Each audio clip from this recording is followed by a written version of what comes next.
Bueno, pues vamos a orar porque siempre que me toca dar el estudio siempre los veo bien nerviosos. Es al revés, ¿verdad? El nervioso soy yo. Me veo en ustedes. Bueno, vamos a orar. Eterno, te damos gracias, Señor, en esta hora por la oportunidad que nos das de poder estudiar de tu palabra, de poder aprender de tu palabra y, como siempre lo hemos dicho, con el propósito de llevarla a la práctica, Señor, y que no se quede en el conocimiento nada más. Te pedimos que nos ayudes, que tú dirijas este estudio, Padre, que tú hables a través de cada uno de nosotros y que permitas que sea entendible el mensaje que tú tienes para nosotros a través de los profetas. Te pedimos que nos bendigas, que bendigas a las familias que aún faltan por llegar y que bendigas a las familias que estamos aquí, Señor, atentos a tu llamado. Te pedimos esto en el nombre de tu Hijo, nuestro amado Mesías Yeshua. Amén.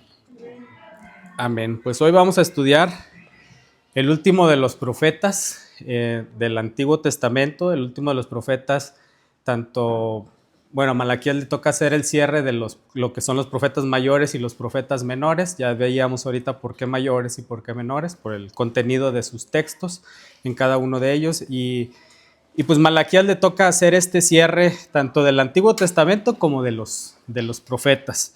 Entonces, Malaquías, no se sabe mucho de Malaquías, pero sí se sabe mucho del mensaje de Malaquías. Entonces yo creo que lo más importante no es tanto el profeta, sino el mensaje del profeta, ¿verdad? Malaquías también se le considera como el Apocalipsis del Antiguo Testamento, no porque esté solamente al final, sino por esta información tan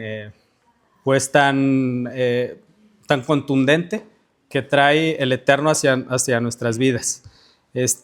Como ya decíamos ahorita con los niños, se escribe en el tiempo después de Esdras y Nehemías, después de que regresan de Babilonia, después de que les permiten hacer esta reconstrucción, después de que ya está el templo y las murallas. Después de todo esto, ahora sí viene este mensaje de Malaquías. Malaquías significa mi mensajero o mi enviado, viene la palabra malak de Malaquim. Entonces es un mediador también, esa es la función de un ángel, porque también tiene que ver con, un ángel es un mensajero del Eterno. Entonces tiene que ver con un enviado por parte de Dios, pues obviamente para dar un mensaje de parte de Dios, ¿verdad? Entonces, como les decía, no se sabe mucho de Malaquías, pero sí de que este mensaje es muy, muy contundente. Es un mensaje muy, muy importante que tiene que ser transmitido al pueblo porque Dios está viendo una situación injusta de parte del pueblo hacia Él. Y este mensaje hace reaccionar al pueblo, esa es la intención, ¿verdad? De que haga reaccionar al pueblo y entonces le preste atención, esa atención que no se le estaba dando al Eterno. Y Malaquías utiliza pues un sistema o su método es muy interesante porque siempre es a través de preguntas. Entonces este estudio lo vamos a hacer en muchas preguntas, entonces espero que ya tengan sus respuestas listas. Va a haber examen al final, acuérdense que es el Apocalipsis. No, habla acerca de muchas preguntas y a veces las preguntas sirven para hacer reflexionar. Sí, a ver, si yo les pregunto, ¿cómo están? Y si ustedes me regresan la pregunta, ¿y cómo estás tú? Ay, no me había puesto a pensar cómo estaba yo, nada más les pregunté a ustedes por costumbre, pero realmente yo no la estoy pasando bien, ¿verdad? Hasta que me regresan la pregunta, entonces es cuando empiezo a analizar, ¿sí? Entonces, así es el método de Malaquías para ver la situación en la que se está. Quisiera preguntarles, yo creo que sí saben, tú, Memo, ¿qué es una auditoría? Es la primera pregunta. ¿Qué es una auditoría, Memo? Te revisan todo. Que estés siguiendo lo que debes estar siguiendo. Al pie de la letra, que se cumpla lo que se tenga que cumplir, ¿verdad? ¿Algún otro comentario de una auditoría? ¿Han tenido una auditoría antes? ¿O han dicho, o han escuchado, ahí viene el auditor, o tenemos auditoría y cierran todo porque hay auditoría? Llega un imprevisto. Ajá. Llega el mensaje, bueno, llega el auditor de imprevisto para hacer esa revisión de que todo esté funcionando bien, ¿verdad? ¿Sí les ha tocado una auditoría? ¿Sí? ¿Y cómo están? Pues tenso, hay tensión. Hay tensión. No salió bien. Hay interrogantes, ¿verdad? De qué va a pasar. de qué estamos haciendo bien. Le empieza a recordar, ¿verdad? Tu mente, ay, sí hice esto bien, sí hice lo otro, lo que tenía que hacer. Entonces, pues, en términos generales, una auditoría es un análisis objetivo para tener una mejor organización, ¿sí? Hablando de una empresa. Y se basa en exámenes, en interrogaciones, en estudio de documentos, en evaluaciones, verifican las finanzas, verifican de todo, como dijo Memo, de todo a todo. Entonces, el mensaje de Malaquías es muy parecido a esto. O sea, si nosotros le pusiéramos un título a Malaquías, le pondríamos auditando nuestra fe, ¿sí? Y auditando nuestra fe en varios aspectos, que es lo que vamos a venir tratando ahorita. Entonces, me van a escuchar varias veces que diga, auditando de nuestra fe, cómo está esta parte de nuestra vida o en nuestra relación con Dios, ¿sí? Entonces, vayan ustedes contestándose esas preguntas. No me las van a contestar a mí, a menos que yo les diga, a ver, que necesito que me apoyen con comentarios, ¿verdad? Pero bueno, pues vamos a empezar. Capítulo 1, verso 1. Dice, este es el mensaje que el Señor dio a Israel por medio del profeta Malaquías. En unas versiones dice que el Eterno habla contra Israel. ¿Verdad que sí? Una advertencia. Pues sí, una advertencia es... ¿Qué se imagina? ¿Qué se imagina? ¿Cómo va a estar el mensaje? Fuerte, ¿verdad? Como quien dice, empezamos fuerte. Y pues sí, va a empezar fuerte. Así se escucha este primer verso y dice, este es contra Israel. Y aquí dice Israel, no dice Judá ni las tribus del norte. O sea, está hablando en general contra Israel. Y dice el verso 2, dice, yo siempre los he amado, dice el Señor de los ejércitos. Y hasta aquí me quiero detener porque fíjense cómo les está hablando fuerte. Todos a lo mejor esperaban otra cosa, ¿verdad? De que le hablara fuerte. Le va a hablar fuerte el Eterno a su pueblo y les dice el Eterno, yo los he amado. ¿Sí? ¿Será un mensaje fuerte? O sea, ¿sí será unas palabras fuertes de parte de Dios? O sea, que Dios te diga, ¿sabes qué? Yo te he amado. ¿Sí? Nos empieza... Exacto, empieza a haber algo, una reacción por parte de nosotros. ¿Sí? ¿Y cuál es la respuesta del Eterno? O sea, ¿nuestra respuesta cuál sería? Les pregunto, ¿Dios les ha amado? Si Dios les preguntara, diríamos, pues sí, Señor, sí nos has amado, ¿verdad? Amén. ¿Y cuál es la respuesta del pueblo ahí mismo? Dice, sin embargo, ustedes replican, ¿de veras? ¿Cómo nos has amado? Entonces el Señor contesta, bueno, ahorita vamos a esa parte. Pero fíjense cuál es la respuesta, una respuesta tal vez, una respuesta ingrata. O sea, ¿en qué nos has amado? ¿Por qué dices que me estás amando? Y esta situación que se está viviendo aquí también aplica como en la vida de una pareja, o sea, nuestro matrimonio también aplica de esa manera. Cuando nos dicen o decimos, te amo, dices, ¿cómo que me amas? Sí, pues que se vea que me amas, ¿verdad? Casi eso es lo que está diciendo el pueblo. ¿Y en qué me estás amando? ¿O en qué me has amado? Y sí, realmente es una respuesta muy ingrata, una respuesta injusta de parte del pueblo, y Dios les está reprochando ese amor. O sea, les dice, y todavía dudan si los amo. O sea, los estoy amando y todavía ustedes están en esa duda. Y el pueblo dice, ¿sí nos amará Dios o será acaso que nos odia?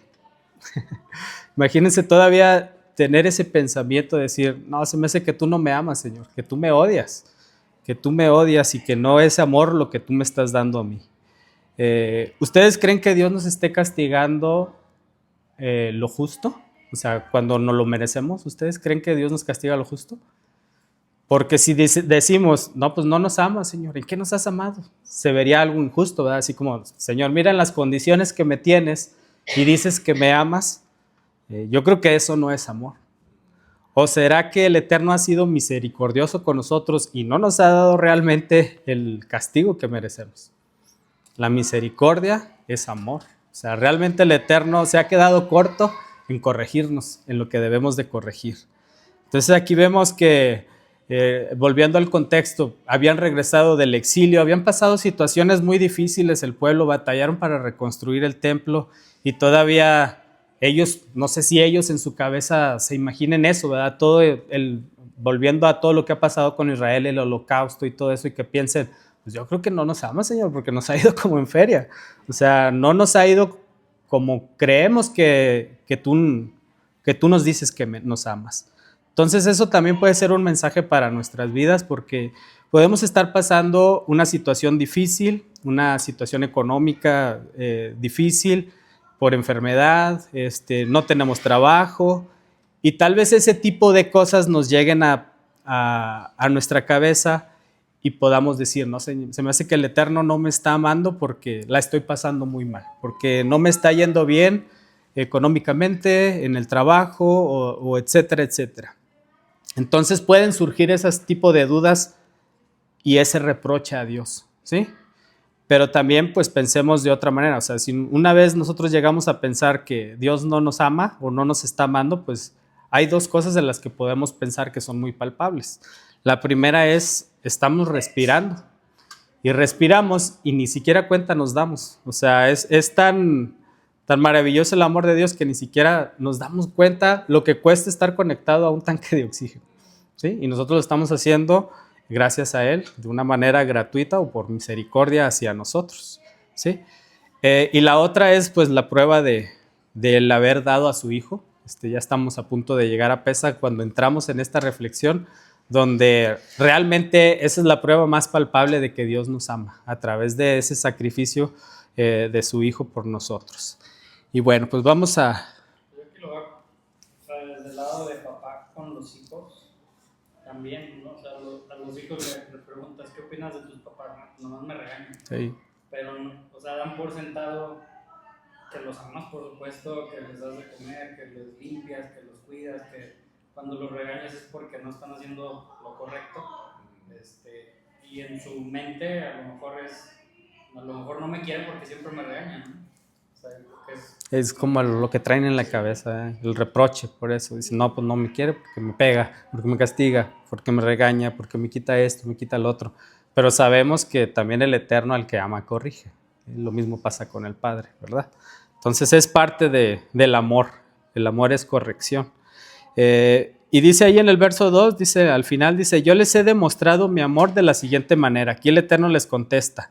Dice, amé a su antepasado Jacob, verso 3, pero rechacé a su hermano Esaú y devasté sus zonas montañosas. Convertí la herencia de Esaú en un desierto para chacales. Los descendientes de Esaú en Edom podrán decir, hemos sido destrozados, pero reconstruiremos las ruinas. No obstante, el Señor de los ejércitos celestiales responde, puede ser que intenten reconstruirlas, pero yo los derribaré de nuevo. Su país será conocido como tierra de perversidad y su pueblo será llamado el pueblo con quien el Señor está para siempre enojado. Y el verso 5 dice, cuando vean la destrucción con sus propios ojos dirán, verdaderamente la grandeza del Señor se extiende más allá de las fronteras de Israel. ¿Por qué? Porque eso se ha cumplido hasta ahorita. Aquí el Eterno les está diciendo, bueno, ¿y en qué nos has amado, Señor? Y el Eterno le dice, ¿sabes qué? ¿Te acuerdas de Jacob y Esaú? Bueno, pues desde ahí te amé. ¿Y por qué desde ahí? Porque ahora está hablando con Israel, ¿verdad? Pero desde antes de que fuera una nación, el Eterno escogió a su pueblo. Desde el vientre, donde le dijo que el menor seguiría al mayor, serviría al mayor, desde entonces lo está haciendo una selección Dios de dos personas. Y le dice, yo te escogí a ti y no escogí a Esaú. Entonces, ¿qué podemos entender acerca del amor? Porque es lo que les está reprochando el Eterno, de que Él los ama. Podemos entender que el amor es una elección, ¿sí? O sea, el Eterno ha decidido y nos ha elegido como su pueblo para amarnos. Y esa promesa hasta ahorita sigue vigente, ¿verdad?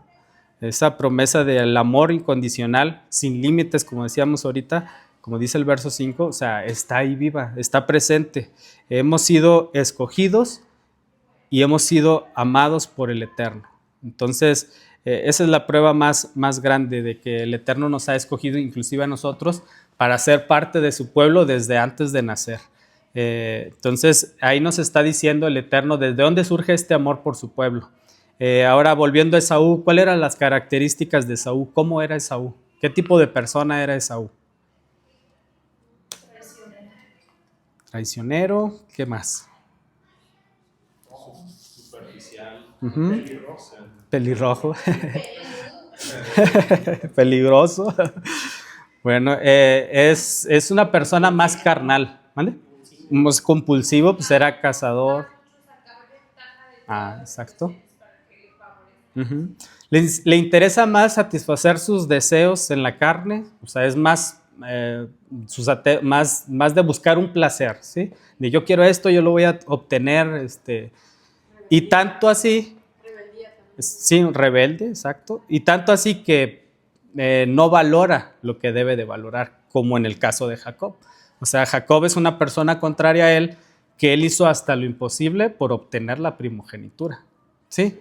O sea, le dio el valor que Saúl no le dio a la primogenitura.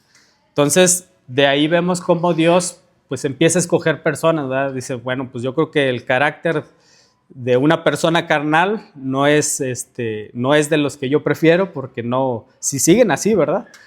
Porque no me van a servir para el propósito por el cual los he creado.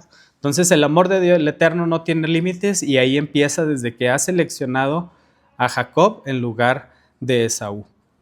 Verso 6 dice: el Señor de los ejércitos celestiales dice a los sacerdotes: un hijo honra a su padre y un sirviente respeta a su señor. Si yo soy su padre y su señor, ¿dónde está mi honra y el respeto que merezco?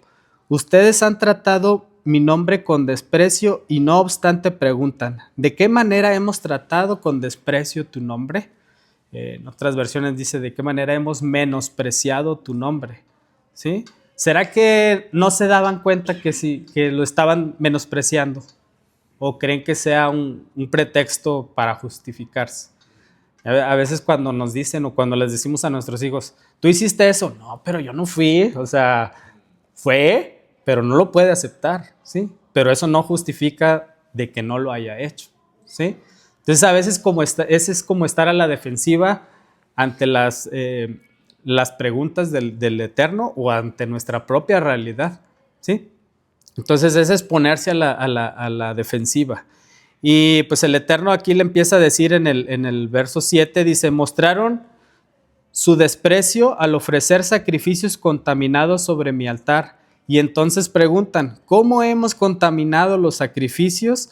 Los contaminaron al decir que el Eterno al Señor no merece respeto. O sea, al presentar una ofrenda inmunda, eso no cumple con los requisitos que Dios está exigiendo para que sean aceptados los sacrificios. No son los estándares que el Eterno cumple. Tal vez es nuestro criterio de ofrecer las cosas, pero no quiere decir que sea como se pidieron. Como ahorita en el dibujo, se les dio varias indicaciones, pero no era lo que pedí, lo que ustedes dibujaron, ¿sí? Esta era la realidad, ¿verdad? Este era el dibujo, pero lo empezaron a interpretar de la manera en que ellos entendían, de lo que ellos querían y como ellos se lo imaginaban. Entonces, prácticamente al menospreciar los sacrificios de Dios es darle pues las migajas al Eterno. O sea, no es darle el pan completo recién hecho, kosher, sino darle pues lo que me quedó, lo que me sobró, lo que no me acabé, ¿sí? Y eso pues no se merece el Eterno, ¿verdad que no? Eso no podemos estarle ofreciendo al Eterno. Y fíjense ya cuántas preguntas, ya llevamos 3, dice. Y el Eterno aquí dice que lo han deshonrado, y dice la respuesta 3, dice: ¿y cómo hemos deshonrado tus sacrificios? Y en el verso 8 vamos a ver a qué se refiere esto. Dice: cuando ofreces animales ciegos como sacrificio, ¿acaso no está mal? ¿Y no está mal también ofrecer animales lisiados y enfermos? Intenten dar este tipo de regalos al gobernador y vean qué contento se pone, dice el Señor de los ejércitos celestiales. O sea, al ofrecer este tipo de sacrificios, son sacrificios pues en unas malas condiciones. Para empezar, no es lo mejor de lo que se debe de escoger, no es lo seleccionado, ¿sí?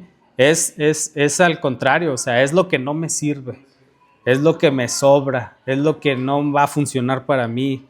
Imagínense entregar un sacrificio ahí en el altar de un pues de una ovejita sin una pata o enferma, pues ¿para qué, verdad? O sea, ese tipo de sacrificios no los acepta el Eterno.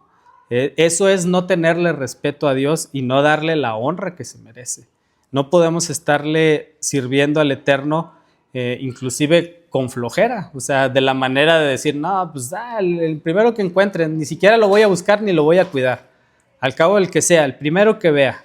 O sea, y aparte se hace de una manera obligada, pues lo voy a llevar nada más porque tengo que llevarlo, ¿sí? No porque me nazca servir, no porque quiera ofrecerle lo mejor al Eterno, sino porque es lo que me sobra y es lo que no me sirve. Entonces, esto no es bueno para el Eterno. Estos son el tipo de cosas que el Eterno les reprocha. O sea, ustedes no me aman. ¿Ustedes harían algo de lo que vemos ahorita, de los ejemplos que dicen aquí? O sea, si nos invita nuestro jefe o si vamos con nuestros padres o con un invitado especial, ¿les daremos lo que sea? O sea, que cumplan años, por ejemplo, cumple años nuestro jefe. Pues ahí te di mis tenis que ya no quiero, de regalo así. Y en una bolsa porque no había más, porque me dio flojera, ¿sí? O sea, ¿será agradable para esa persona recibir ese tipo de cosas? ¿Para ustedes sería agradable recibir un regalo de esa manera? No, ¿verdad? Creo que no es lo que el Eterno merece. Dice verso 9, adelante supliquen a Dios que sea misericordioso con ustedes, porque cuando cuando vean y lleve esta clase de ofrendas a Él, ¿por qué debería tomarlos con bien? Pregunta el Señor de los ejércitos. O sea, ¿cómo va a aceptar el Eterno unas ofrendas de esa, pues de esa calidad? Y todavía queremos que nos responda. O sea, ¿cómo nos va a responder si ni siquiera sabemos o si ni siquiera nos importa ofrecerle lo mejor al Eterno? No podemos estar ofreciendo ese tipo de sacrificios. La pregunta aquí es, ¿qué estamos haciendo nosotros con las cosas que le ofrecemos a Dios? ¿Cómo le estamos sirviendo a Dios? ¿Cuál es la actitud con la que lo estamos haciendo? ¿Qué es lo que le estamos dando? ¿O qué excusas tenemos para Dios como ellos? Pues que todo lo que te he dado, lo que me pides, ahí está. Si es un sacrificio tienes. Yo creo que no se trata de eso, ¿verdad? Y en el verso 9 dice, supliquen a Dios para que tenga misericordia de ustedes. ¿Cuál creen que sea la respuesta de antemano? Pues no. El Eterno no va a responder. No se merecen misericordia, no se merecen compasión, de acuerdo a lo que han ofrecido, ¿verdad? Esa sería la respuesta por parte de Dios. O por otra parte, ¿será que Dios está exigiendo más de lo que podemos dar? ¿Ustedes qué creen? No, ¿verdad? Y aparte nadie puede dar lo que no tiene, ¿verdad? Y Dios no te va a pedir lo que no tienes. Dios te va a pedir lo que tú puedes dar, ¿sí? Lo que nosotros estamos dispuestos a dar.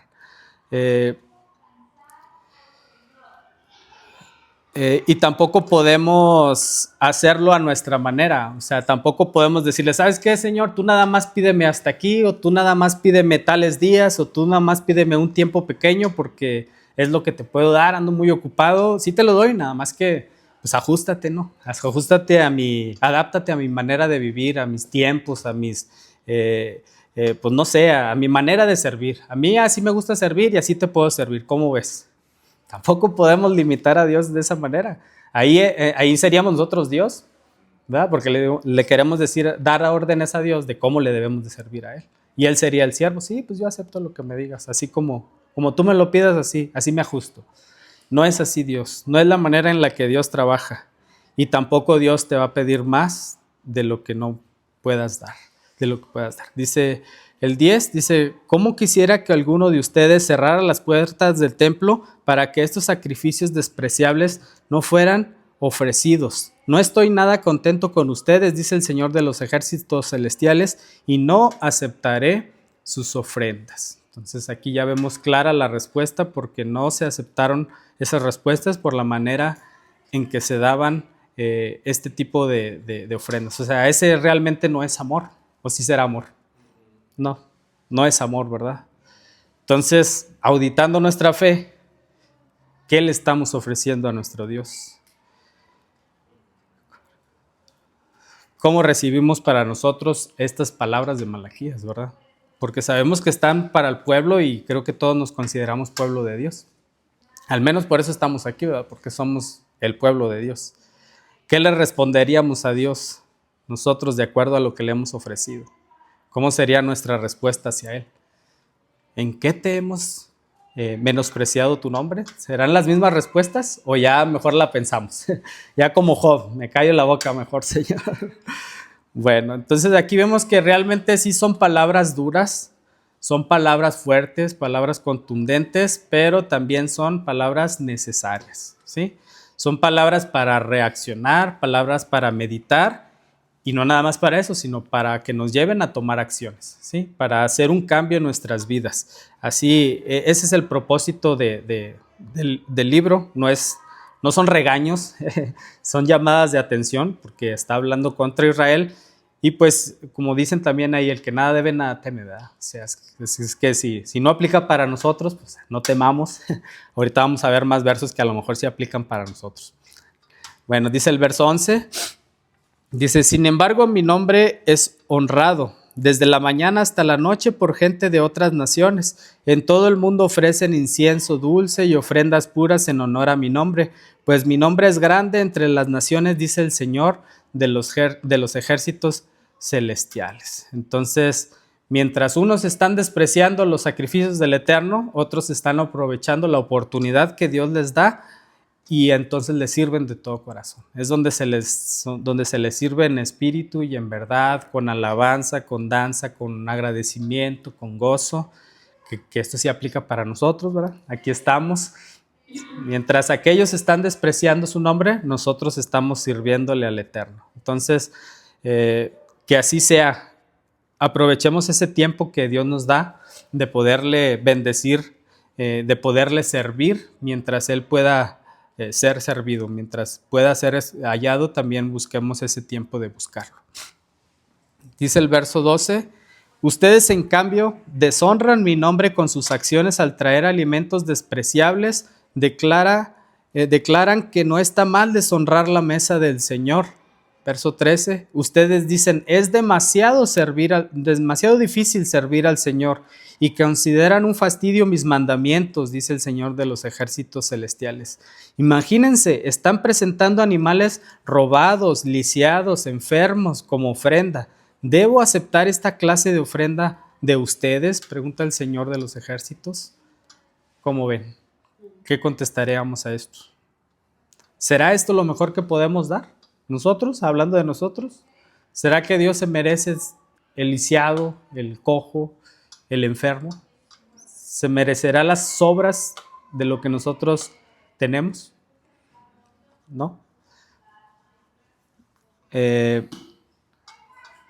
Todo lo contrario, ¿verdad? O sea, Dios merece la prioridad, Dios merece la alabanza y pues el Eterno creo que no puede aceptar esto. Inclusive aquí decíamos que ellos ven como muy difícil los mandamientos y pues vemos que los mandamientos de Dios son fáciles de cumplir y hay muchos versos que lo respaldan. La ley de Dios está al alcance también, o sea, también dice, no la puse lejos para que nadie la alcance, sino que está en tus manos. Está en tus manos cumplirla y está en ti también el que la cumplas. Entonces, no es nada difícil el cumplirla, los que la complicamos somos nosotros mismos. Y dice el verso 14, dice, maldito sea el tramposo que promete dar un carnero selecto de su rebaño, pero después sacrifica uno defectuoso al Señor. Pues yo soy un gran rey, dice el Señor de los ejércitos celestiales, y mi nombre es temido entre las naciones. Fíjese, en otras versiones creo que dice, maldito el que engaña, o maldito el que hace una promesa y no la cumple. Imagínense que ya estamos viendo el rebaño y tenemos el animalito ahí que vamos a ofrecerle a Dios, pero se nos antoja tanto para una carne o se ve tan hermoso y empezamos a decir, no sé, este animalito tal vez cueste mucho más si lo vendo. ¿Cómo lo voy a matar y lo voy a ofrecer? Mejor me llevo que no pesa, que está enfermo. ¿Sí? Entonces, aquí el Eterno dice, maldito todo aquel que cumple, bueno, que promete y que no cumple. Entonces, o maldito aquel que solo con los labios me honra, ¿sí? pero con sus obras me abominan. Si se fijan, aquí lo que está pasando en esta relación del pueblo y de Dios es una relación de engaño. O sea, quieren engañar o están tratando de querer engañar al Eterno. Es una relación donde no hay honestidad, donde no se cumplen las promesas que se habían prometido. No hay una responsabilidad de parte del pueblo hacia Dios y donde no hay un compromiso genuino y verdadero. Entonces, no se está dando el 100% en esa relación. ¿Sí? El pueblo no está dando el 100% en esa relación. Donde pudiendo dar 10, dan 6 o 5 o 1 o nada. ¿Sí? Donde pudiendo hacerlo mejor, lo hacemos al y se va. ¿Sí? Y entonces, pues nosotros mismos traemos maldición a nuestra vida. ¿Sí? O sea, ¿cómo quieres que Dios te escuche si no hay nada de parte tuya? O sea, no hay un sacrificio, no entregas lo mejor de ti. Entonces no podemos estar ofreciéndole esto al Eterno, no se puede ofrecer esto al Eterno. Y Dios, como les decía, pues no nos va a pedir más de lo que podamos dar, pero tampoco nos va a pedir menos de lo que sí podemos dar. Dios busca que demos lo mejor de nosotros y siempre pone en el camino también a personas que nos ayuden a hacerlo, a ser mejor, ¿sí? Espero que también este sea el propósito de las reuniones, de que seamos mejor a través de la palabra, a través pues, del compañerismo, de la hermandad, o de que somos pueblos, animarnos y motivarnos, así que flaqueamos, pues nos motivemos, ¿verdad? Para ser mejor y no seamos como el pueblo rebelde que nos estaba diciendo aquí. Entonces, pregunto otra vez, auditando nuestra fe, ¿cómo está esa relación de nosotros con Dios? ¿Cómo está nuestra relación con Dios? ¿Hemos cumplido con lo que hemos prometido a Dios? ¿Sí? Bueno, pues esperemos que sí, y si no, a tomar cartas en el asunto. No sé si hay algún comentario hasta ahorita. Me estoy yendo un poco rápido porque pienso que no acabo, pero cuando quieran comentar, adelante. No sé si ahorita hay un comentario. ¿No? ¿Está bien? Dice el capítulo 2, dice, escuchen ustedes sacerdotes, este mandato es para ustedes. Bueno, aquí ya podemos sentir un alivio, ¿verdad? Ay, no es para nosotros, es para los sacerdotes. ¿Sentiremos un alivio?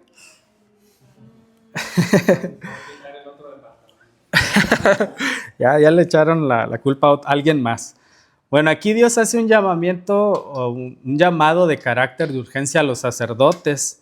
¿Quiénes son los sacerdotes? Pues los que tienen la responsabilidad tan grande de instruir a su pueblo, los que se supone que conocen la ley, los que se suponen qué deben de hacer y cómo deben de actuar, ¿verdad? O sea, ellos conocen. Adelante. Bueno, yo me pregunto, el encargado de inspeccionar al animal en el templo, o sea, él no tiene otra cosa más que hacer más que esa es su responsabilidad.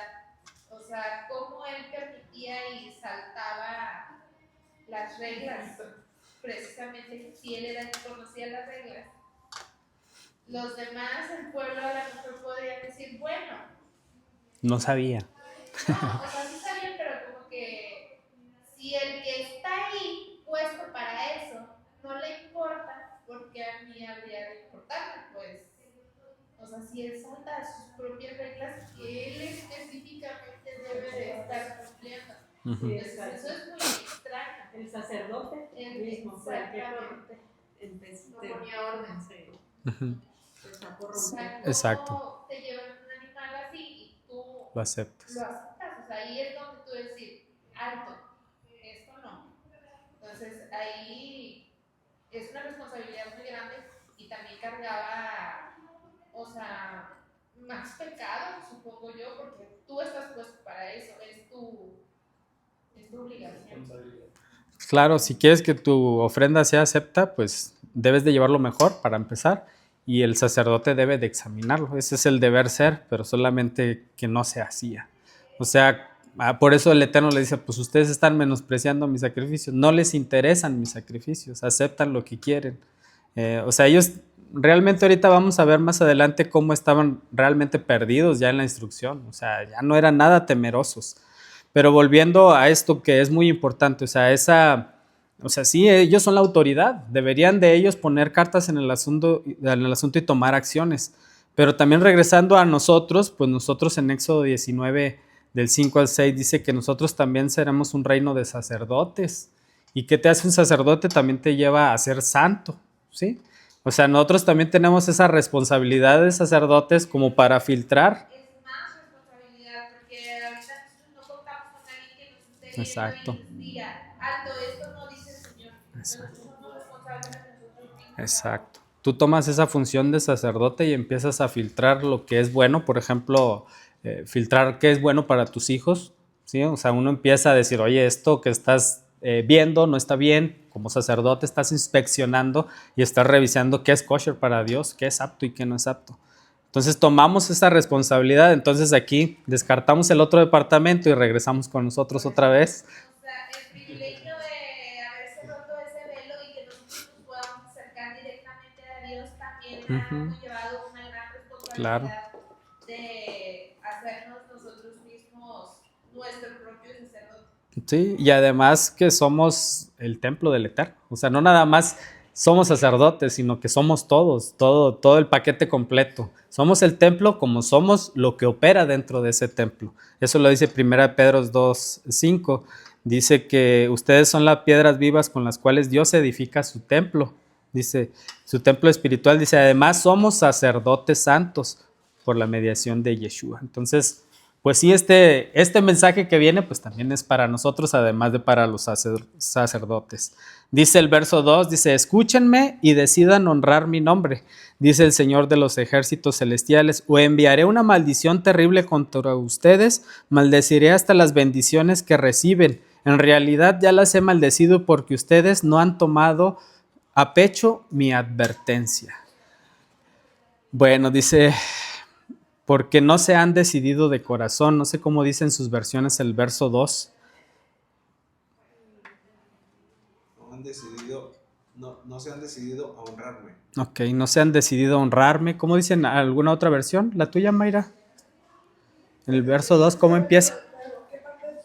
Dice, no han tomado a pecho mi advertencia. A pecho mi frente, ok. Porque ninguno de ustedes toma su oficio en serio. Es lo que decías ahorita. Nadie lo toma en serio. O sea, lo están deshonrando. Porque ustedes no han tomado a pecho mi advertencia, creo que decía ahí con la de Memo. O sea,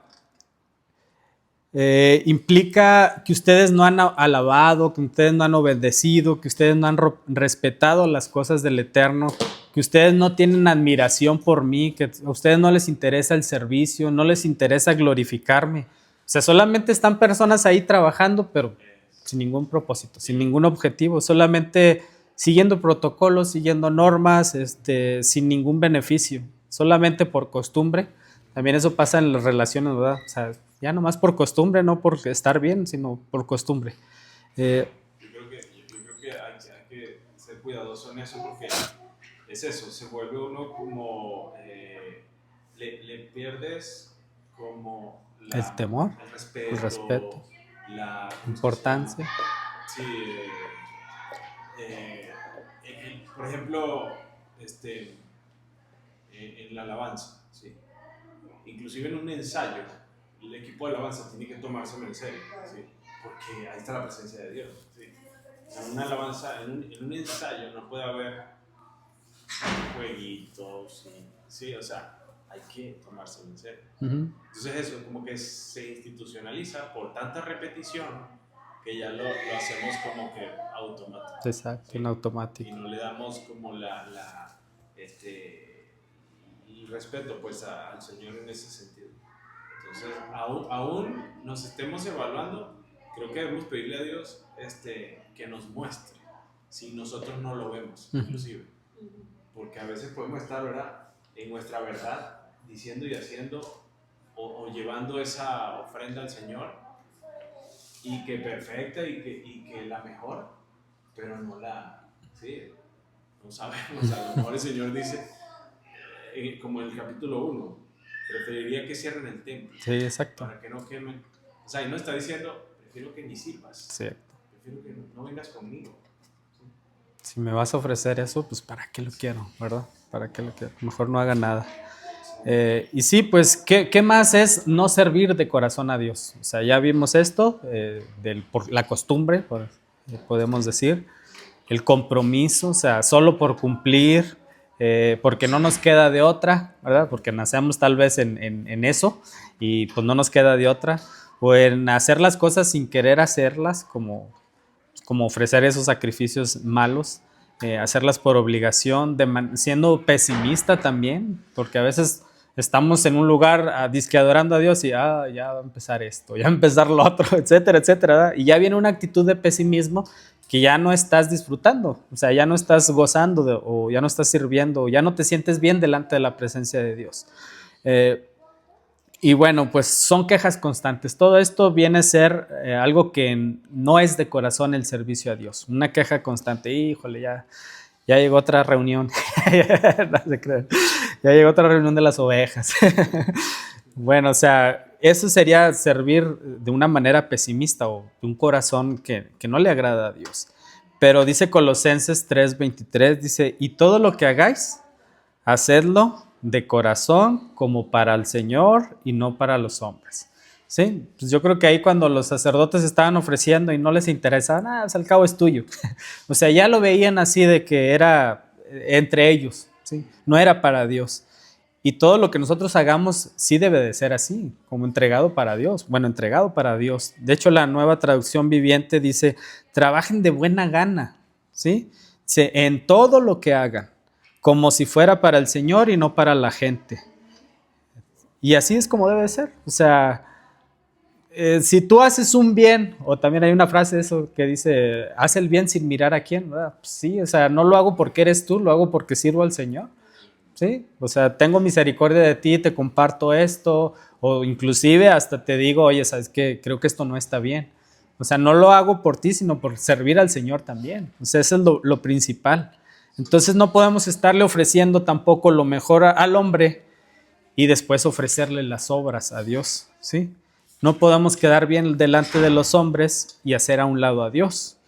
No podemos servir a los demás y dejar de servir a Dios, ¿sí? No podemos estar ocupados el 99% de nuestras actividades para dejarle 1% a Dios. O sea, no puede ser así. Inclusive puede ser que las personas estén más comprometidas con su jefe del trabajo que con aquel que te está dando la oportunidad de tener un empleo, una fuente de ingreso para tu familia, aquel que te da las fuerzas, aquel que te da la vida, aquel que te permite levantarte en la mañana para ir a ese trabajo. O sea, ¿con quién realmente deberíamos estar agradecidos y comprometidos? Pues con el Eterno, ¿verdad? Bueno, verso 2. Lo bueno es que esto es para los levitas. El Señor nos da todo eso. Exacto. Nos da la vida, la salud, el aire, lo que El trabajo. Nos da todo, las 24 horas al día, los 7 días a la semana. El jefe apenas nos paga una semanita. Pues sí. Ahí estamos. Y ni nos conoce. Nos conoce. No es que nos odia. Bueno, dice el verso 2, dice, escúchenme y decidan honrar mi nombre, dice el Señor de los ejércitos celestiales. O enviaré una maldición terrible contra ustedes, maldeciré hasta las bendiciones que reciban. Eso lo estábamos leyendo ahorita. ¿Ustedes creen que realmente Dios pueda maldecir una bendición? A ver, ¿qué se les viene a la cabeza? Ok, muy bien. Un hijo es una bendición y puede terminar en maldición. Había una vez una persona que desde niña quería trabajar en un lugar que le gustaba mucho y cuando fue grande obtuvo ese trabajo. De hecho, servía al Eterno, alababa al Eterno, le gustaba estar en constante presencia del Eterno. Después de que entró a ese trabajo, se compró un carro y entonces pues podríamos decir que estaba bendecida en gran manera. Pero un día de regreso de su trabajo, se voltea a su carro, ella dejó de ir a la iglesia por estar ocupado en su trabajo y de regreso de su carro, del trabajo se voltea a su carro y su carro queda en pérdida total, ella estaba viva y alguien le entrega una Biblia que traía ahí y se la da así en pleno accidente. Entonces, para mí sería eso como unas palabras fuertes, una llamada de atención delante del Eterno. Decía, te di todo, hasta lo que me pediste, te lo di y tú no tuviste tiempo para mí. Entonces, las bendiciones sí se pueden convertir en maldiciones, ¿sí? ¿De quién depende? Pues de nosotros, ¿verdad? Del servicio, del compromiso, de la entrega. Entonces, pues sí, realmente el Eterno puede maldecir con lo que ya nos bendijo. Entonces, tengamos en cuenta eso.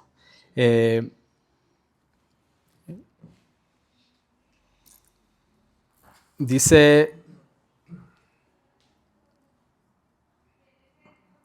el verso 3, dice, castigaré a sus descendientes y a ustedes les salpicaré la cara con el estiércol de los animales que se sacrifican en sus festividades y luego los arrojaré sobre el montón de estiércol.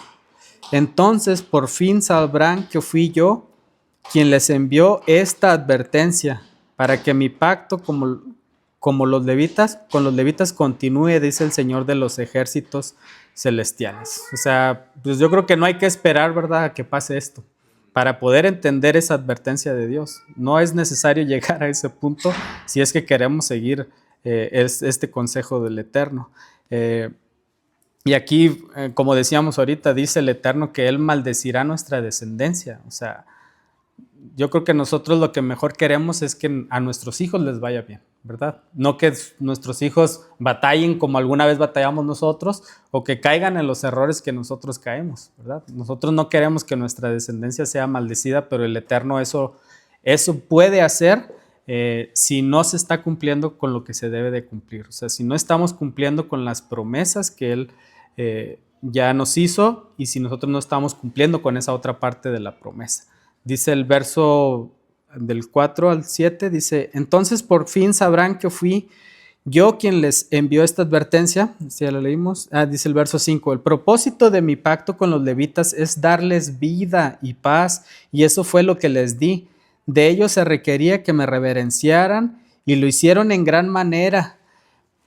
Temieron mi nombre, comunicaron al pueblo la verdad de las instrucciones que recibieron de mí.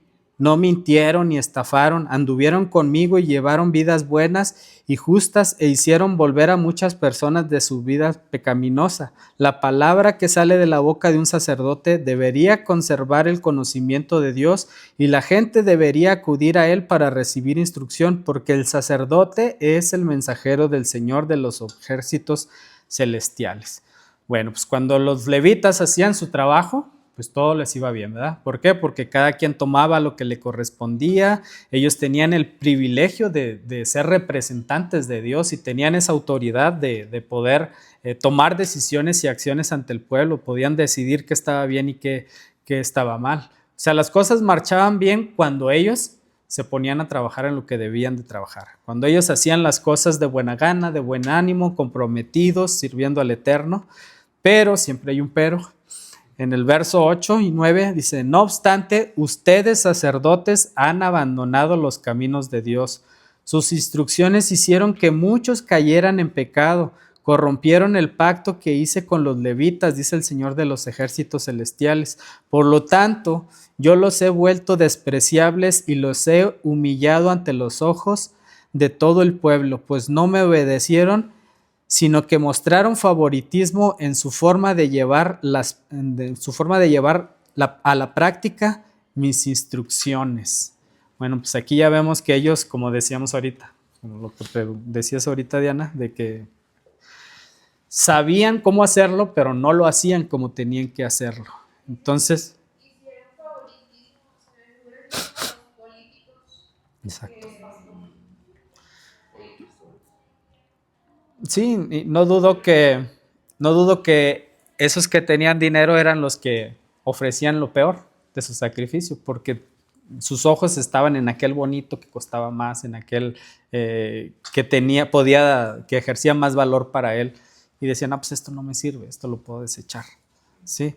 Y sí, deshonraron el camino de Dios, o sea, hicieron tropezar a muchos en la ley, o sea, ¿por qué? Pues por su propia interpretación, o sea, no, hombre, así está bien, o le exigían más al pobre también. Oye, acuérdate que aquí dice la ley, mira, y tienes que hacerlo. Pero eran pasalones con aquel que tenía dinero, aquellos que podían, aquellos que aportaban al templo. No, si quieres, no vengas, nomás con que diezmes, nomás con que llegue aquí tu beneficio. O dame la ofrenda, o sea, traían una buena y ellos agarraban esa buena para ellos. Todo se arreglaba. Así es. Bueno, entonces realmente los sacerdotes dejaron de practicar lo que tenían que practicar, lo que sabían, lo que Dios les había confiado como su palabra, lo dejaron de hacer. Por eso el Eterno los maldice, les dice que, pues que los va a hacer despreciables delante del pueblo. Incluso pues por esto mucha gente ya no se quiere acercar a las iglesias, o sea, por el testimonio del propio pastor, ¿verdad? Dicen, no, pues si no hace lo que predica, pues ¿a qué voy, verdad? No quiero aprender eso. Entonces, es mucha desilusión de parte de los líderes espirituales, que las personas se alejan de Dios. Y bueno, verso 10 y 12 dice, ¿No somos hijos del mismo Padre? ¿No fuimos creados por el mismo Dios? Entonces, ¿por qué nos traicionamos unos a otros, violando el pacto de nuestros antepasados? Dice, Judá ha sido infiel y se ha hecho una cosa detestable en Israel, y en Jerusalén los hombres de Judá han contaminado el amado santuario del Señor. Fíjense lo que dice aquí a continuación. Al casarse con mujeres que rinden culto a ídolos, que el Señor arranque de la nación de Israel hasta el último de los hombres que haya hecho esto, y que aún así lleve una ofrenda al Señor de los ejércitos celestiales. Bueno, pues aquí, ¿a quién les está hablando? A los levitas, a los sacerdotes principalmente. Todos se habían corrompido en esta parte, en el juntarse con una mujer extranjera, al casarse con mujeres paganas. ¿Ustedes creen que no sabían los sacerdotes? Pues sí lo sabían, ¿verdad? De hecho, esto ha sido motivo por lo cual ellos han sido expulsados, han sido castigados, han sido llevados al exilio. Y pues por otra parte, el yugo desigual siempre... pues en Corintios nos habla mucho acerca del yugo desigual. Nos dice que no te juntes con los incrédulos. Pues ¿por qué? Porque ¿de qué sirve estar lo que es la justicia y la injusticia no pueden estar juntos? Dice Amós 3:3 también, dice, ¿andarán dos juntos si no estuvieran de acuerdo? Pues no, ¿verdad? Entonces aquí estaban ya en un yugo desigual, donde había personas que no eran creyentes. Y a los levitas no les interesaba. O sea, los levitas ya tenían sus concubinas, los levitas tenían a sus esposas y a sus concubinas, a los sacerdotes. Deuteronomio 7, del 1 al 4, dice que el mandamiento dice que no tomara mujer extranjera. Pero sí saben por qué es tan delicado esto del yugo desigual, y también por qué es delicado el meterte en ese terreno. ¿A dónde nos lleva? ¿Y en dónde vamos a terminar? Alejados. Deuteronomio mismo dice, porque los llevarán a idolatría. Y pues todo aquel idólatra tiene una pena de Careb, que es la pena de muerte, o sea, no hay remedio. En Esdras 9, del 1 al 3, ¿sí se acuerdan el tiempo de Esdras? Cuando ya regresan y resulta que ya tenían esposas de otras, de mujeres y concubinas de otras naciones. ¿Sí se acuerdan qué pasó ahí? En ese tiempo Dios les dijo, junta a todos los levitas y sacerdotes, principalmente ellos, dice, y que todos ellos expulsen a sus mujeres y a sus hijos, porque ellos no son pueblo de Dios. O sea, imagínense hasta el nivel que tuvo que llegar el Eterno. O sea, el Eterno es drástico y contundente también cuando se toma una decisión. Aquí podríamos decir, no, Eterno, qué injusto, pero pues es que los hijos, ¿qué culpa tienen? Bueno, los hijos no tienen la culpa, el que tiene la culpa eres tú por haberte metido en una unión con un extranjero, ¿sí? Y pues tampoco, por otro lado, no podemos cuestionar a Dios, porque Él ve más allá de lo que nosotros no vemos, ¿sí? ¿Qué tal si esos hijos iban a terminar destruyendo el mismo pueblo? ¿Sí? Como lo ha pasado mucho en la historia de Israel al no hacer y no cumplir con las órdenes de Dios como Él lo manda. Y bueno, pues el yugo desigual siempre va a traer va a afectar en todas las áreas de tu vida, y pues más en la fe. O sea, más en la fe es donde principalmente va a afectar. Si el anhelo para nosotros como padres es que nuestros hijos también encuentren una persona temerosa del Señor, pues entonces busquemos una persona temerosa, ¿verdad? O sea, yo creo que no se equivocaban antes al que los padres escogieran a las esposas, ¿verdad? Nosotros ahorita lo vemos así como de que no, pues que se case con la que él quiera, ¿verdad? Pues está grande. Pero nosotros como padres queremos que se case con la que quiera. No, ¿verdad? Hasta andamos buscando ahí prospectos. No, yo creo que ella ya. Y una vez hacemos aquí un contrato para separarla. Ahí va el dote para separar de una vez. O sea, realmente los padres tenían esa visión. O sea, quiero lo mejor para mis hijos. Quiero que esta generación sea temerosa del Eterno. Quiero que mi hijo no caiga en idolatría. Por eso cuido eso, ¿sí? Por eso cuido esa decisión. Entonces, pues es muy importante esto del yugo desigual, y es muy importante el no contaminarnos de esa manera, porque vamos a terminar en idolatría, o nuestros hijos, nuestra descendencia puede terminar en idolatría, y pues es más probable que la persona que no esté en la fe arrastre al que sí esté, ¿sí? O sea, no siempre aplica el de yo lo convierto, ¿verdad? Y bueno, verso 13 y 14 dice: esta es otra cosa que hacen, dice, cubren el altar de Dios con lágrimas, lloran y gimen porque Él no presta atención a sus ofrendas ni las acepta con agrado. Claman porque el Señor no acepta ¿por qué el Señor no acepta mi adoración? Les diré porque el Señor fue testigo de los votos que tú y tu esposa hicieron cuando eran jóvenes, pero tú le has sido infiel, aunque ella siguió siendo tu compañera fiel, la esposa con la que hiciste tus votos matrimoniales. Bueno, como les decía ahorita, aquí el pecado era tan grande que los sacerdotes y los levitas ya tenían sus concubinas extranjeras, ¿sí? Haciendo a un lado a la mujer de su juventud. O sea, con aquella que sí hicieron votos delante del Eterno, con aquella que sí se comprometieron, a ella la estaban haciendo a un lado. Y aquí dice, y todavía se preguntan, ¿y por qué no nos contestas, Señor? O sea, todavía llorando, estás viendo lo que estás haciendo, o sea, estás viendo el nivel de maldad que hay en tu vida y quieres una respuesta. Esta es la respuesta. La respuesta es, pues, ¿qué es lo que estás haciendo, verdad? Y dice aquí en el verso 14 que el Eterno es testigo, que es testigo de lo que pasa en el matrimonio. ¿Será cierto eso? ¿Sí? ¿Será cierto que el Eterno ve nuestro matrimonio, nuestra relación con nuestra esposa, con nuestros esposos, con los esposos? De los votos.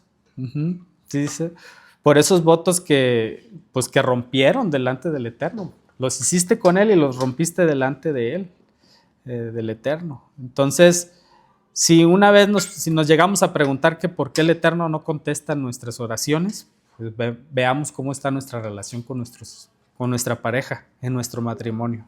Veamos, porque ahí está la respuesta y el Eterno es testigo de esto.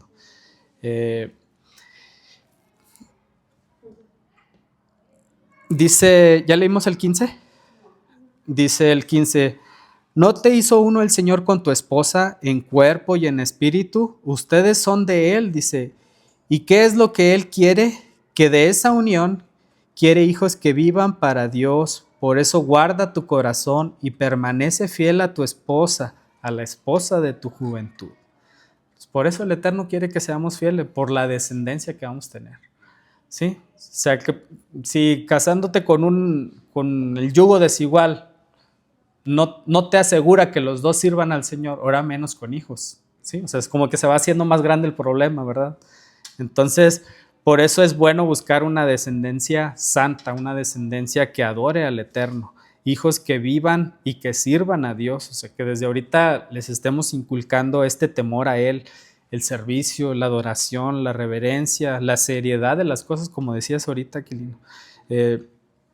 Entonces, busquemos esto, busquemos esa relación, y aparte, pues, la esposa es la que nos ha entregado pues toda su juventud.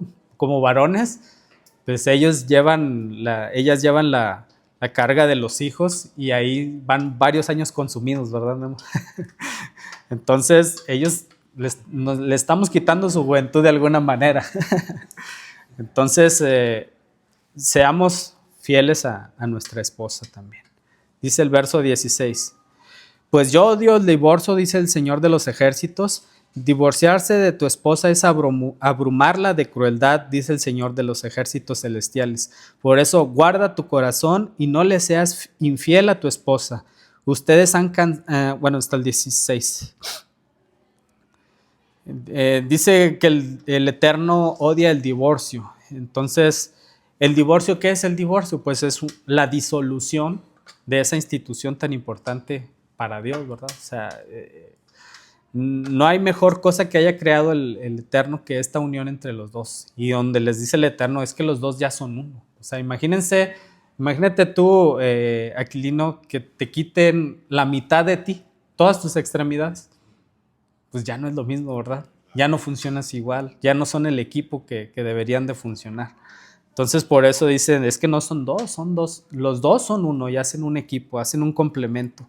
Y el Eterno está en contra del divorcio precisamente por esto, porque ya las cosas ya no van a ser igual.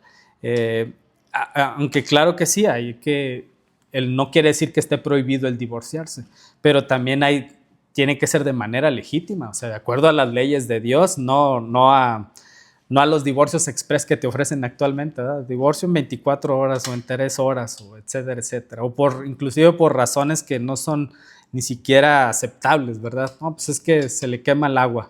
No, o sea, no es así, no aplica de esa manera. ¿Mande? Hoy no siento amor. Sí, ya. Voy a ver si en alguien más lo siento. Bueno, es una justificación ¿para qué? Pues para estar en pecado realmente. Siempre el Eterno lo que busca es la restauración de un matrimonio. Nunca su primera opción es el divorcio, aunque si el divorcio se volvió legítimo cuando la persona es afectada, ¿sí? Cuando la mujer, aquí inclusive dice, y más en ese tiempo que es, pues ya la mujer ya no se podía casar, ya la mujer era como deshonrada, o sea, ya no tenía valor la mujer para en ese tiempo si era divorciada, ¿sí? Si le daban carta de divorcio. Bueno, el Señor lo dice, acá no los hice uno. Exacto. Y tú decías, o sea, es como, o sea, que te quitan una mitad. Y de hecho, mucha gente que se divorcia por circunstancias que no son aceptables, y aún aquella que lo hace porque pasó algo que sí tuvo que ser, ¿verdad? Queda igual fracturada esa persona, o sea, no quedan, sienten que algo le faltó, o sea, algo le falta, quedan partidos o rotos. Sí, adelante, Benicio. Sí, de hecho, por ahí escuché en algún relato antiguo histórico que a las personas separadas, divorciadas o viudas, bueno, en este caso al hombre, se le conocía como medio hombre. Decían, ahí va el medio hombre. ¿Por qué? Porque le faltaba esa mitad que es su pareja. Que le compone. Y sí, la verdad es que sí. No sé si ustedes se han imaginado un día sin su esposa o han estado un día sin su esposa, que salga de viaje o que se ocupe o que se enferme. Pues al menos nos va a comer feria, ¿verdad? No sabemos para empezar dónde están las cosas, cómo resolver esto, cómo resolver lo otro, cómo preparar comida. O sea, realmente se hace un equipo. O sea, es como les decía, es impresionante cómo el Eterno nos hace y nosotros nos juntamos, ¿verdad? Cómo hacemos equipo para Él, para su servicio.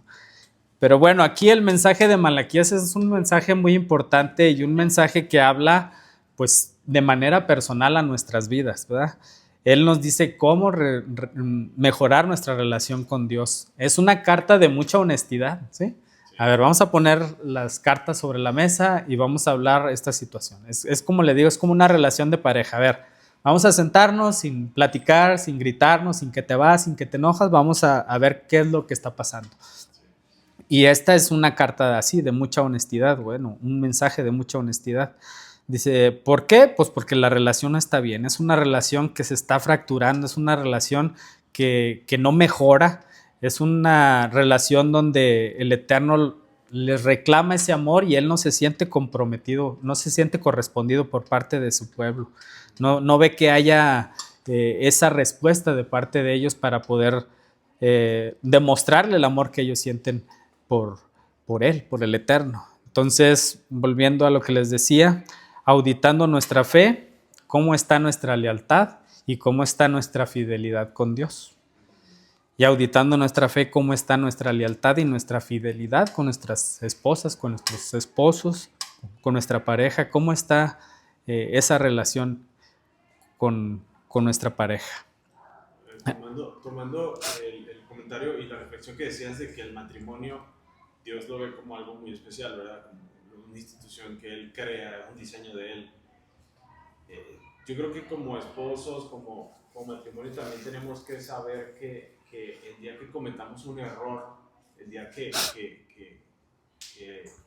hagamos algo mal, tratar de arreglarlo. Claro. O sea, que no sea la opción primera, como decías, de separarse, ¿no? Por muy fuerte que sea, por muy difícil que sea, por todas las implicaciones que decías, de descendencia, imagínate, destruyes algo que Él lo permitió, fue su voluntad, para hacer otro matrimonio. Para hacer tu voluntad. Hacer tu voluntad. Entonces, creo que tenemos que, aunque creo que no es bíblico, ¿no? Lo que dicen cuando nos casamos, de hasta que la muerte nos separe, no me acuerdo. No sale en la Biblia, no. Pero en esta no. Debemos de luchar porque así sea, ¿no? Que sea esta decisión la única decisión. Sí. Yo creo que en la actualidad te presentan plan B, plan C, plan D, plan F, inclusive mejor ni te cases, ¿sí? Pero en nuestra mentalidad siempre debe estar el plan A y el plan divino, que el plan es perfecto. O sea, Dios, tú nos creaste, nos formaste para ser uno solo, pues adelante, ¿verdad? A buscar eso. Y si hay diferencias, que siempre las va a haber porque somos diferentes aunque somos uno, siempre buscar como Malaquías, a ver, vamos a ver cuál es el problema, ¿verdad? Porque Dios aquí no les está diciendo, ¿saben qué? Pues ya, mejor me busco a otro pueblo. ¿Verdad que no? Le está diciendo, es que mira, no me amas, es que mira lo que me ofreces, es que mira el servicio que me das. Entonces Dios está buscando el volver a ese primer amor, al volver a enamorarse, al volver a estar reconciliados con Él. El Eterno no está siendo, a pesar de que está siendo fuerte y contundente, no está desechando a su pueblo, está buscando la oportunidad. No digas cómo no, dime cómo sí. Sí. Fíjate que está interesante porque ya empieza a exhortar, ¿verdad? Ya al pueblo, al sacerdote, y es algo así como que cuando dice yo he sido testigo de tus votos, o sea, Sí. si tú no eres Si se te olvidó. Si tú no eres fiel con tu esposa, como dice en Juan, primera de Juan 4:20, dice, si alguien dice amo a Dios, pero odia al otro creyente, esa persona es mentirosa. Pues si no amamos a quienes podemos ver, ¿cómo vamos a amar a Dios? Que no vemos. Que no lo podemos ver. Entonces, él está diciendo, o sea, si tú no estás siendo fiel con tu esposa, ¿verdad? Que es la más cercana, ¿cómo vas a ser fiel con mí? Que la puedes ver, ¿cómo me vas a amar y me vas a servir a mí? O sea, no estás... Uh-huh. Sí, y también por otro lado, por más que querramos esconder las cosas, pues Dios es testigo. Sí, de Él no nos podemos esconder. Él sabe lo que vemos, Él sabe lo que hacemos, Él sabe todo. Entonces, el consejo que nos da aquí es ese de que nos mantengamos fiel a nuestra esposa, a nuestro primer amor, a ella que nos ha entregado el corazón, hablando de los varones, ¿verdad? Y igual a las esposas también, pues mantenernos fieles porque somos uno. Y bueno, pues verso 17 dice, ustedes han cansado al Señor con sus palabras. Y dice, ¿cómo lo hemos cansado? Preguntaron. Lo cansaron diciendo, ¿por qué todos los que hacen el mal son buenos a los ojos del Señor y que Él se agrada de ellos? Los han fatigados al preguntar, ¿dónde está el Dios de justicia? Fíjense, no sé si ustedes, bueno, las mamás, bueno, a mí también me pasa, están todo el día así cansadas, están estresadas o no sé, tuvieron un mal día y luego estuvieron, no sé, muy fatigadas y cansadas y luego le dicen a su hijo, oye, ya me cansé. Y le dicen, luego el hijo le dice, ¿pero de qué te cansaste? Después de todos los quehaceres, después de todos los pendientes que tienen. No sé si les ha pasado, o sea, estás viendo y no ves. O sea, estás viendo que estoy cansado, estás viendo que esta situación es imposible y todavía me preguntas que en qué estoy cansado. O sea, cuánta, ¿cómo decirlo? Eh, pues esa falta de paciencia, esa falta de comprender a la otra persona, ¿verdad? De que no la comprenden de todo lo que está pasando y todavía le dicen, no, pero pues todo está bien, ¿por qué te cansas? Entonces, ¿cuántas personas piensan así de lo que decía aquí el verso de que el Señor bendice a aquellos que hacen el mal, a aquellos que no le sirven? Dice, lo han cansado diciendo que todos los que hacen el mal son buenos ante los ojos del Eterno, y que el Eterno se agrada de ellos. O sea, esas son palabras cansadas para el Eterno. Sí habrá personas que digan eso, que digan, no, es que, pues, ¿para qué sirvo a Dios si yo me porto bien? Y aquel que se porta mal y que no va a la iglesia y que no estudia la Biblia, pues le va muy bien, es muy próspero. No sé si han llegado a pensar eso o han visto a personas que piensen de esa manera, que piensen de qué sirve esforzarme en hacer lo correcto si pues como quiera a los que Dios no les pide nada, pues los bendice en gran manera. ¿Será esto cierto? Tal vez en nuestra visión limitada o de la visión limitada de aquel que piense así, pues tal vez esa sea su verdad, pero realmente no es la verdad de Dios. La verdad de Dios es que cada quien pagará pues por lo que hizo, solamente que en el tiempo de Dios, no en nuestros tiempos, sí, en la justicia de Dios, no en la justicia de los hombres. Entonces, fíjense, este tipo de pensamientos, pues para nosotros cansa al Eterno. Si nosotros llegamos a pensar que el Eterno bendice a los que a Él maldicen, pues esas son palabras de cansancio para el Eterno, y tengamos cuidado si las llegamos a pensar, si las llegamos a decir, y si las llegamos a escuchar de alguna otra persona, pues llevémoslo a Malaquías 2:17, ¿verdad? Fíjate, porque eso que estás diciendo, pues es como cansar al Eterno de tanta misericordia que tiene contigo, ¿sí? Entonces, sabes que algo que pasó en nuestro matrimonio fue que nosotros queríamos tener hijos y no podíamos tener hijos todavía. Y a veces veíamos mamás con hijos, ¿verdad?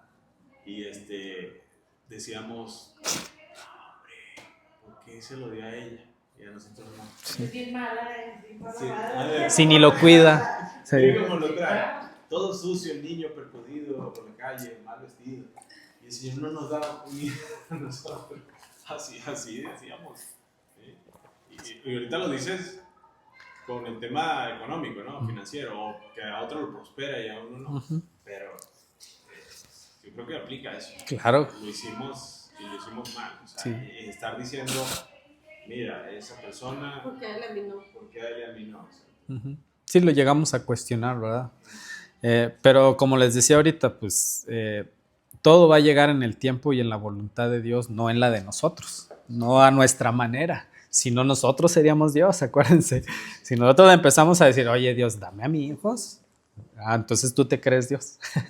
Pues el Eterno es sabio, ¿verdad? Y sabe el por qué sí y el por qué no, o hasta cuándo. Bueno, pues, ¿algún otro comentario antes de pasar al capítulo 3? Trae 4 capítulos, el cuarto es muy corto, ya prácticamente vamos más de la mitad, creo. En ese capítulo 2 me quedé muy, o sea, como que lo tengo ahí bien resaltado, cuando dice el propósito, en el 5, el propósito de mi pacto con los levitas era darle vida y paz, y eso fue lo que les di. O sea, él ahí te está diciendo cómo quería que funcionara el propósito. O sea, nosotros también en nuestra vida, como nos ha llamado a ser ese sacerdocio, tomar de ahí, o sea, cuál va a ser nuestro propósito, nuestra función. En nuestra función. Y dice, comunicaron, de ellos se requería que me reverenciaran, y lo hicieron de gran manera, y temieron a mi nombre. Comunicaron al pueblo la verdad de las instrucciones que recibieron de mí. No mintieron ni estafaron. Estuvieron conmigo y llevaron vidas buenas, justas, e hicieron volver a muchas personas de sus vidas pecaminosas. O sea, ahí está también ese llamado a nosotros, cuál es nuestro propósito y nuestra función. Porque el Eterno también espera de nosotros llevar Exacto. sus instrucciones, hablarle a la gente, compartir, extender lo que Él nos ha dado, dárselo a otros también. Exacto. Muy bien. El verso 17 terminaba, ¿y dónde está el Dios de justicia? Oye, ellos están pidiendo que se haga justicia, ellos están reclamando la justicia porque no la ven a corto plazo. Y en el verso 1 del capítulo 3 dice, miren, yo envío a mi mensajero y él preparará el camino delante de mí. Entonces el Señor al que ustedes buscan, ¿a cuál buscaban? Al Señor de justicia. Dice, vendrá de repente a su templo el mensajero del pacto, a quien buscan con tanto entusiasmo. Dice, sin duda vendrá, dice el Señor de los ejércitos celestiales. ¿Ustedes se acuerdan? Bueno, sí saben de quién estamos hablando, ¿no? ¿Quién es la justicia de Dios? ¿Sí saben? Bueno, primero les dice, bueno, ¿quieren justicia? Pues va a llegar la justicia. De hecho, cuando uno pide justicia, siempre la justicia empieza por nosotros. Así es que dejemos que alguien más pida justicia por nosotros.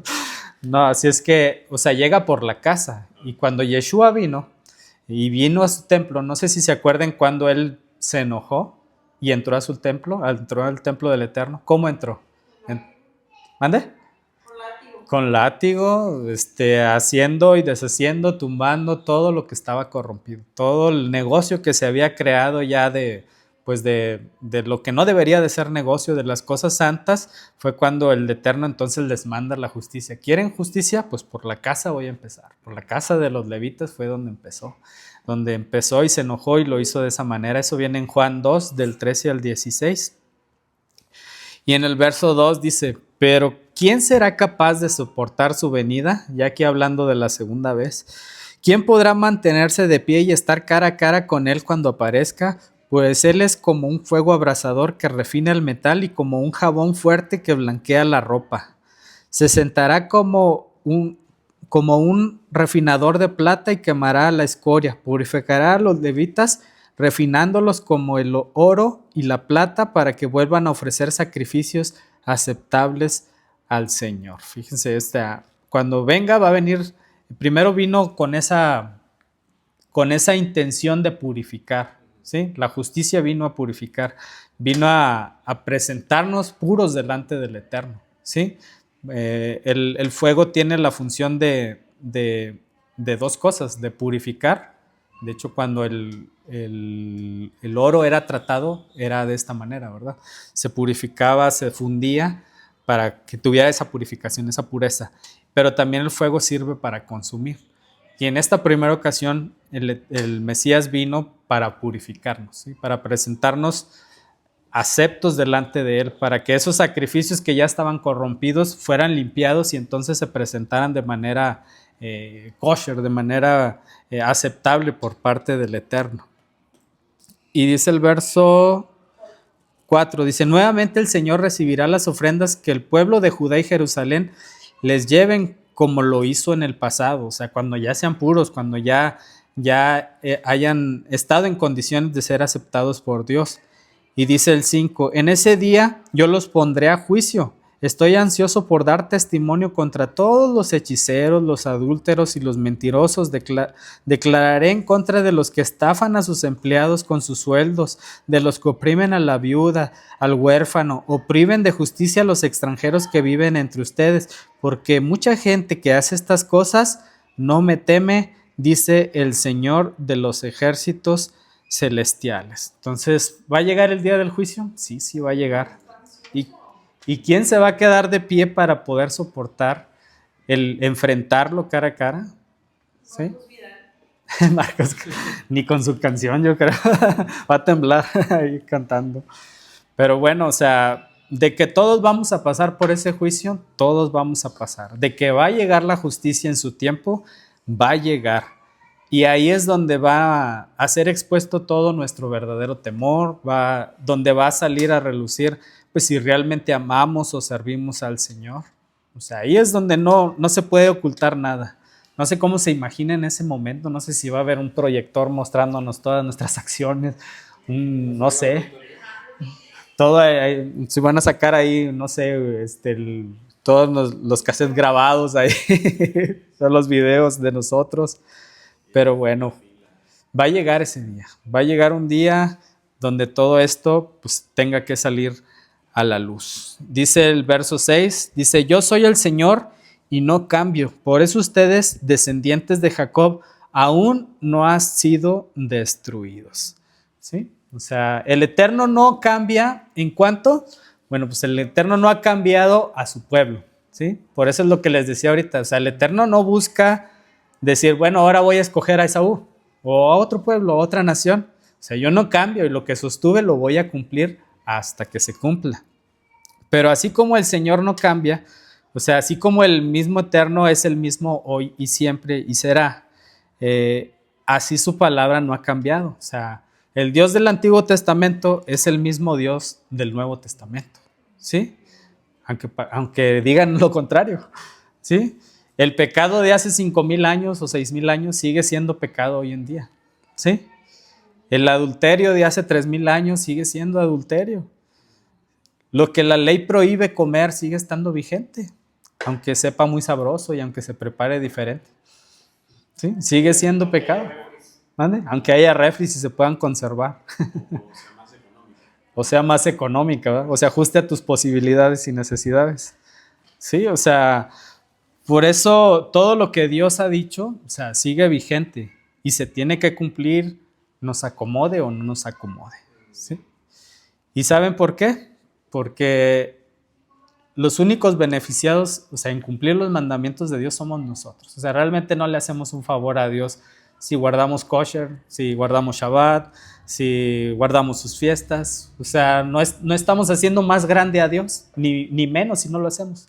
O sea, los únicos beneficiados somos nosotros y nos estamos haciendo un bien nosotros mismos.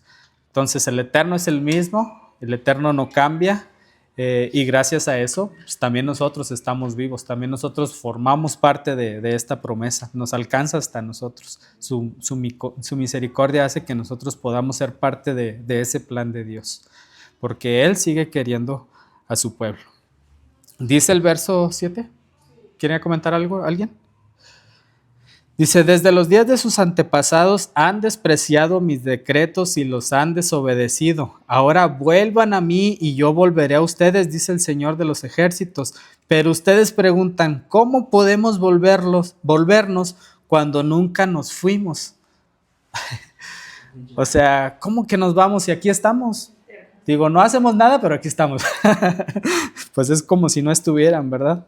Dice, ¿en qué te hemos dado la espalda? ¿Por qué dices que no estamos aquí?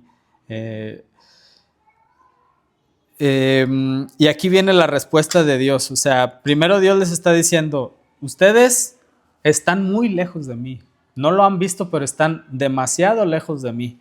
Y les dice, ¿cómo que estamos demasiado si ni siquiera nos hemos ido? ¿Y cuál es la respuesta de Dios? Si se fijan, Dios luego les contesta. O sea, no les da rodeos, les dice, por esto, por esto. No me amas, mira, acuérdate de Esaú y Jacob. O sea, yo te escogí a ti. Entonces les empieza a decir, no me sirves con agrado, me menosprecias. ¿En qué me menosprecias? Mira la clase de sacrificios. Y ahora le dice que están lejos de él. Y vamos a ver de qué manera les contesta el Eterno en el verso 8. Dice, ¿debería el pueblo estafar a Dios? Sin embargo, ustedes me han estafado. Pero ustedes preguntan, ¿qué quieres decir? ¿Cuándo te hemos estafado? Y el Eterno contesta, me han robado los diezmos y las ofrendas que me corresponden. Dice, ustedes están bajo maldición porque toda la nación me ha estafado. En otras versiones dice robado, ¿verdad? Dice, ustedes me han robado. Y yo les pregunto a ustedes, ¿será posible robarle algo al Eterno? ¿Sí? Digo, Dios lo tiene todo, que tampoco necesita algo de nosotros, ¿verdad? Pero ¿será posible robarle algo al Eterno? ¿qué le podemos robar además del diezmo? Porque aquí lo menciona. Y si somos de Él, ¿qué estamos haciendo para Él? ¿Lo estamos haciendo para Él o para alguien más? O sea, ya desde ahí, oye, pues estás sirviendo a alguien más que a mí. Entonces, eso es robarle al Eterno. El tiempo también, el tiempo que el Eterno nos pide servirle, pues también qué estamos haciendo con ese tiempo que nos está pidiendo, ¿verdad? Eso sería pues robarle al Eterno. Eso es estafa, exacto. Entonces, dice, ¿y por qué será en los diezmos? O sea, ¿qué representarán los diezmos para el Eterno? Como les decíamos ahorita, los diezmos, pues el Eterno no necesita dinero, ¿verdad? Aunque la gente eso piense, que con diezmos puede alcanzar el cielo, puede alcanzar la salvación. O sea, no, el Eterno no necesita dinero, pero el número 10 representa totalidad, ¿sí? El 10 es una totalidad. Y el apartar algo representa una santificación. El ser apartados, el ser kadosh, eso representa una santificación. Entonces, cuando tú separas tu diezmo, cuando tú ofreces tu diezmo, lo que estás haciendo es santificando la totalidad de tus beneficios, o sea, de tus bendiciones, de tus ingresos. Entonces, es como decir, ¿sabes qué, Eterno? Todo esto me lo diste y gracias a esto, tú lo bendeciste, ¿sí? Entonces, veámoslo de esa manera, de que el diezmo es la bendición de nuestros ingresos, de todo lo que recibimos de parte del Eterno. Entonces, de esa manera se bendice todo lo que Él nos da.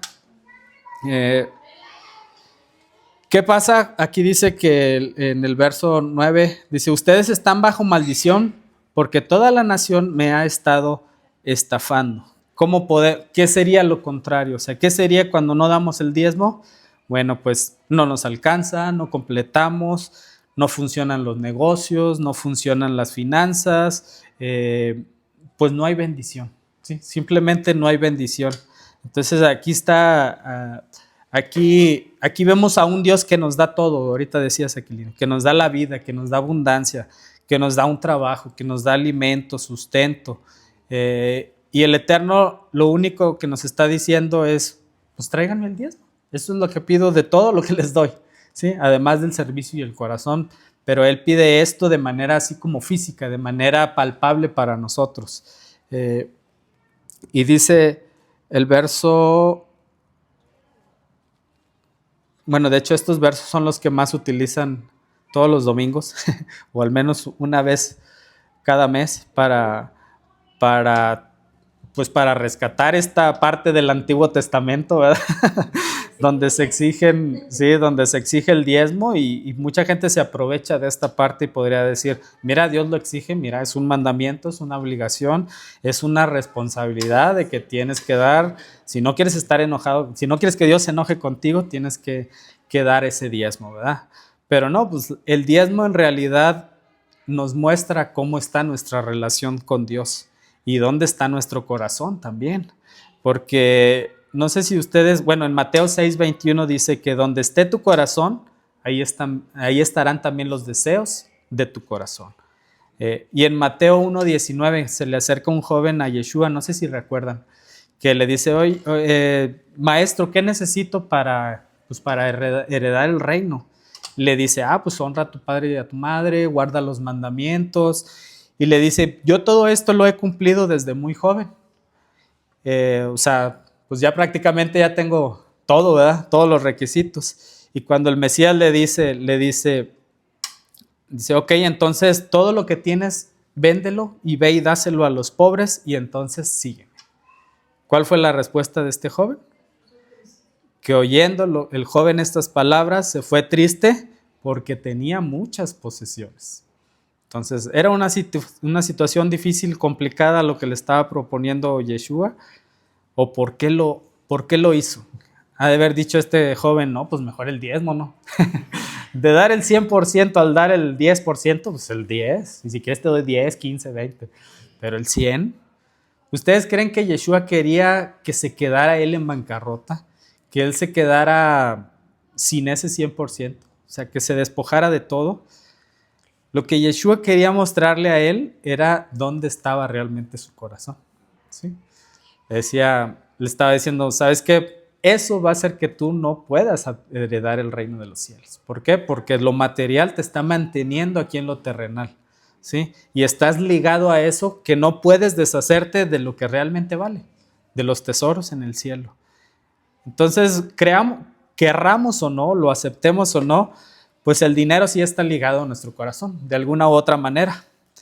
Y el dar a alguien implica dar algo de nuestro corazón. No sé si ustedes se les ha presentado la oportunidad de poder ayudar a alguien económicamente. Cuando lo dan, no lo hacen por dar dinero. O sea, es su corazón el que están entregando, ¿verdad? Es la acción, es el propósito, es por servir a Dios. Pero en realidad están haciendo un desprendimiento de algo que es suyo, ¿sí? Y esto es el diezmo, o sea, están haciendo un desprendimiento de lo que hay en su corazón, ¿sí? Tanto el agradecimiento al Eterno, ¿sabes qué, Eterno? Estoy tan agradecido que mi corazón ahí va mostrado, ahí va representado en esta parte de lo que tú me pides. Entonces, inclusive pues hay varios principios del diezmo y el dar es un sacrificio. O sea, el diezmo también es un tema grande, un tema extenso, pero también tiene sus principios. Y el dar es dar algo con agrado. O sea, no es chihuahua, pues ya iba el diezmo, ya ni modo, aunque no complete. ¿Sí? Si dando no completaba, ahora que lo estoy dando, pues me va a ir peor, ¿verdad? O sea, no es hacerlo de esa manera, sino hacerlo de una manera especial. De una manera en que el Eterno vea que tú lo estás haciendo con ese corazón agradecido por todo lo que te ha bendecido, ¿sí? Y aparte, pues Dios te lo da primero para que tú le des de ahí, ¿sí? Decía una persona, si tú se te hace dolor dar el diezmo, pues míralo de esta manera. Tienes 10, 1 para mí, 2 para mí, 3 para mí, 8, 9 para mí y 1 para ti. Pues tal vez así se te haga más fácil, pero estás cumpliendo con darlo, ¿sí? Estás cumpliendo con dar tu diezmo. Inclusive este principio del sacrificio lo conocía el rey David. Decía que él no le iba a dar nada al Eterno sin que le cueste. Entonces es algo que cuesta, ¿sí? Y el ofrecerle al Eterno es algo que cuesta, pero que también hay una recompensa después. Y dice el verso 10, dice, traigan los diezmos al depósito del templo para que haya suficiente comida en mi casa. Si lo hacen, dice el Señor de los ejércitos celestiales, les abriré las ventanas de los cielos. Derramaré una bendición tan grande que no tendrán suficiente espacio para guardarla. Inténtenlo, pónganme a prueba. Fíjense, el poner a prueba a Dios es pecado, ¿verdad? Pero aquí Dios hace una excepción en las finanzas. Ok, ¿me quieres poner a prueba? ¿Estás muy ansioso de ponerme a prueba? Ponme a prueba en esto, en las finanzas. Ahí es donde realmente tú eres el que vas a estar a prueba. O sea, confías en mí, dame tus diezmos. ¿Qué pasa en la actualidad con los diezmos? Los diezmos pues no se dan porque están en el Antiguo Testamento, puede ser una justificación, y en otras, como les decía, pues rescatan eso que sí sirve del Antiguo Testamento, y en otras podrían decir, no, pues es que no hay templo, ¿cómo voy a entregar un diezmo si había que entregarlo al sacerdote? O no confío en la persona que le voy a entregar el diezmo, o no diezmo porque no me alcanza, o no diezmo porque es un mandamiento que no lo considero necesario. O sea, ¿realmente ese tipo de cuestionamientos serán justificables para Dios? O sea, Dios dirá, no alcanzas, bueno, pues no me lo des, ya será la otra quincena. Viene en el Antiguo Testamento, bueno, no, pues sí. Ya en el milenio. Sí, ya en el milenio. No, es que no confías, bueno, no. O sea, realmente no hay pretexto para esto, porque no deja de ser mandamiento y el Eterno no cambia, como ya lo veíamos ahorita. Y también veíamos que dice que en el verso 10 dice, en el 11 y 12 dice, sus cosechas serán abundantes porque los protegeré de insectos y enfermedades. Las uvas no caerán de las vides antes de madurar, dice el Señor de los ejércitos celestiales. Entonces todas las naciones los llamarán benditos porque su tierra será un deleite, dice el Señor de los ejércitos celestiales. O sea, el Eterno, si lo probamos en esto, vamos a ver que va a haber bendición para nuestras vidas. Ahora, no confundamos lo que es la prosperidad con la bendición, ¿sí? Porque la bendición puede ser la salud, ¿sí? La bendición puede ser la paz. Si alguien les diera a escoger, oye, ¿qué prefieres, dinero o salud? ¿Qué escogeríamos? Salud, ¿verdad? Si alguien nos dijera, ¿prefieres tener todo en el mundo o estar en paz contigo y con el Eterno? O lo suficiente. ¿Sí? O estar en paz. ¿Sí? Oye, ¿prefieres, no sé, dinero o tener hijos? No, pues prefiero los hijos. ¿Sí? ¿O prefieres dinero o tener larga vida? No, pues larga vida. O sea, la bendición son cosas que el dinero no puede comprar. ¿Sí? Entonces tampoco es así como un negocio de que le voy a entrar al negocio de los diezmos porque sé que si le aporto el Eterno me va a regresar más. ¿Sí? Como inversiones. O sea, exacto, no es una inversión. Exacto, porque sí, fíjense, cuando tú diezmas, estás en condiciones de ser bendecido por Dios.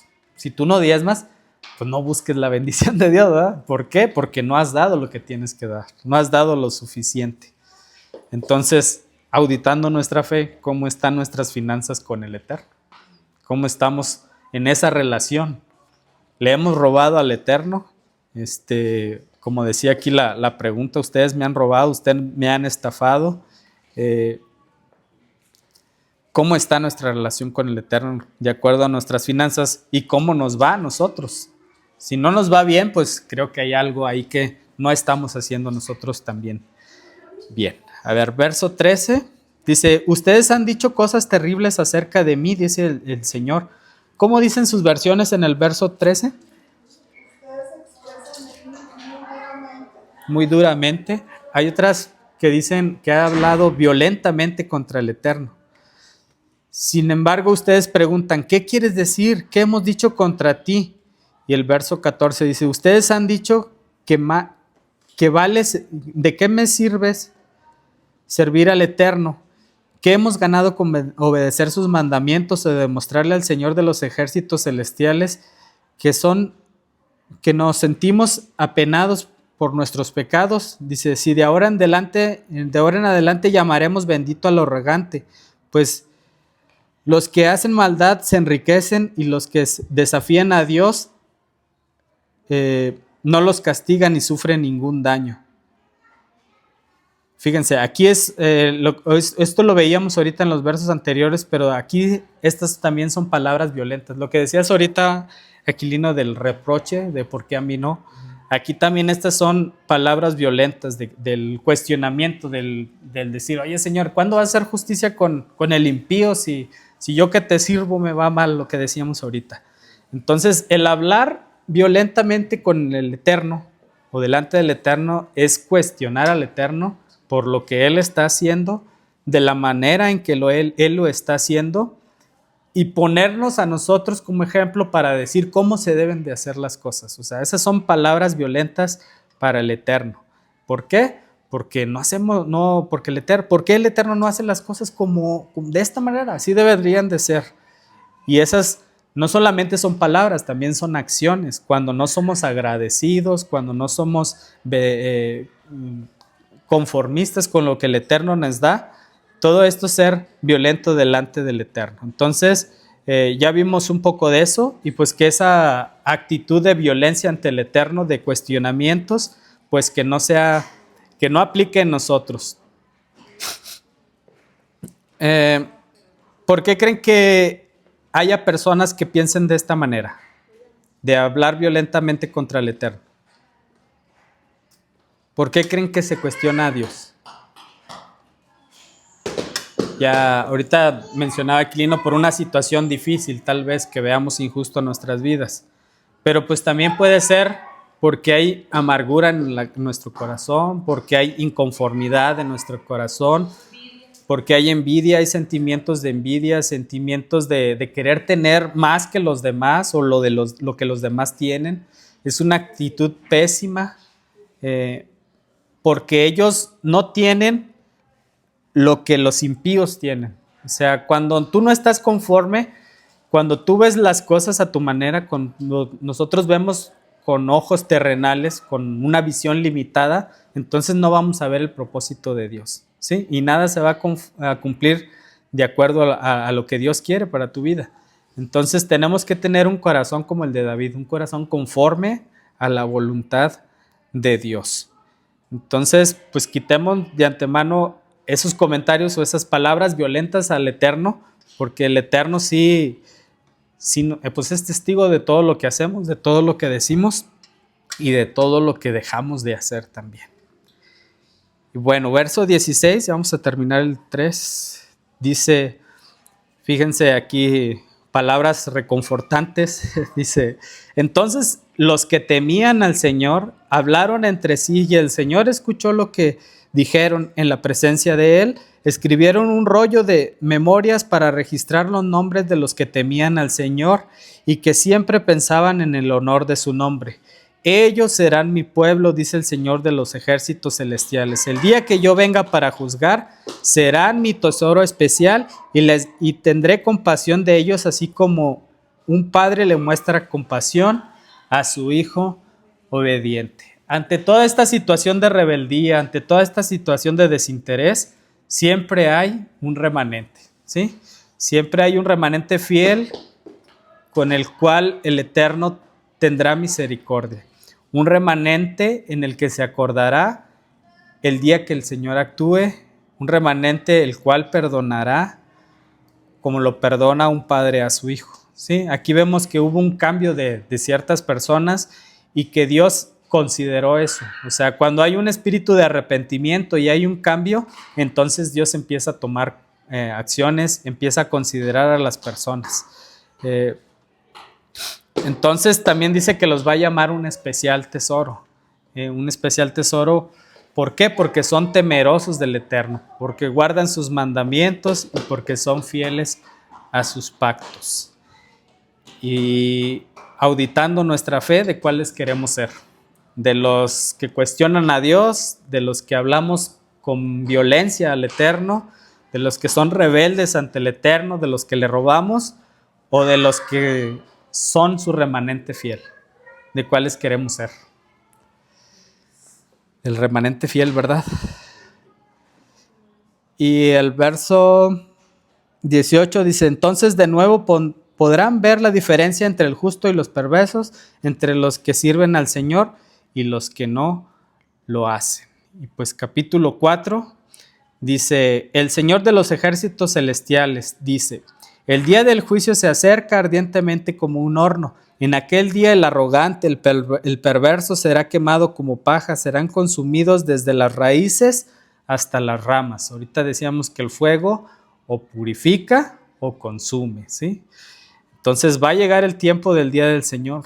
Dice el verso 2, sin embargo, para ustedes que temen mi nombre, de los que hablábamos ahorita, se levantará el sol de justicia con sanidad en sus alas, saldrán libres saltando de alegría como becerros sueltos en medio de los pastos.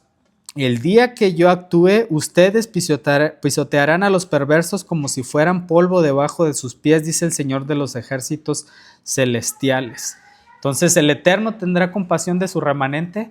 Sí. ¿De cuál remanente? De aquellos fieles, temerosos, que quisieron hacer un compromiso con el Eterno. A ellos les llegará el sol de justicia. El sol de justicia es una referencia al Mesías, diciendo, para ellos llegará su salvación, para ellos llegará la justicia de Dios y no la justicia de los hombres.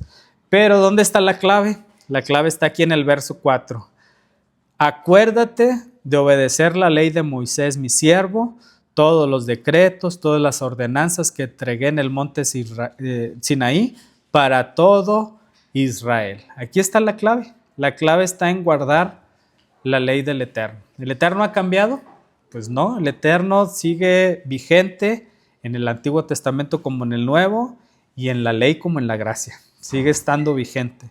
¿Qué es la ley, por cierto? Dicen los salmos, es la lámpara, es un deleite, es la paz, es el amor. La Torá del Eterno es educación, es enseñanza, es dirección, son límites y todo eso es amor, ¿sí?